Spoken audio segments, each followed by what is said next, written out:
হ্যাঁ বলেন। আমি পাত কোম্পানি থেকে আসছি। ও পাত কোম্পানিতে আছেন? ও সামনে দুর্গাপূজা ওই জন্য না? তো পাতা টাতা হয়? হ্যাঁ পাতা হয়। কতবার পাদেন দিনে? দিনে আমি 3বার পাতি। আচ্ছা, পাদের কালার কেমন হয়? পাদের সকালেরটা একটু মানে লাল দিয়া হয়, আর দুপুরে হলুদটা হয় আর কি। আচ্ছা, ধীরে পাদেন না জোরে পাদেন?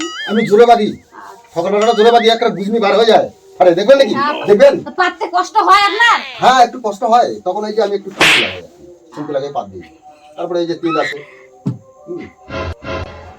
তো এই আপনার পাত কি বাজারে বিক্রি করা যাবে? এই বাজারে সেরা মূল্যে বিক্রি হচ্ছে আমার মূলাবাদ, যেটা মূলাবাদ যে সন্ধ্যাবেলায় মূলাবাদটা বাজারে বিখ্যাত। এই যে সামনে দুর্গাপূজা আসছে না, একদম ভরি ভরি বেচা কিনা কেন। জানি তো আপনি নাকি পাদের বিখ্যাত, হ্যাঁ। ওই জন্যই তো আপনার কাছে আসলাম আমি। ও আচ্ছা আচ্ছা। এই ব্যাগ আমার ভরাতে হবে, ও তোমার সামনে দুর্গাপূজা, এই জন্য তো ব্যাগটা নিয়ে আসছি। ও আমার পাত নিয়ে তোমার ব্যাগ ভরে ফাটে চলে যাবে, তুমি বাজারে বেশি দামে বেশি মূল্যে তুমি বিক্রি করতে পারবে। ও তাই নাকি? হ্যাঁ। আমার তো ওটাই দরকার। হ্যাঁ আমি যদি পারি না খালি এইরকম করবো, এইরকম করতে করতে ভকাস করে দিই।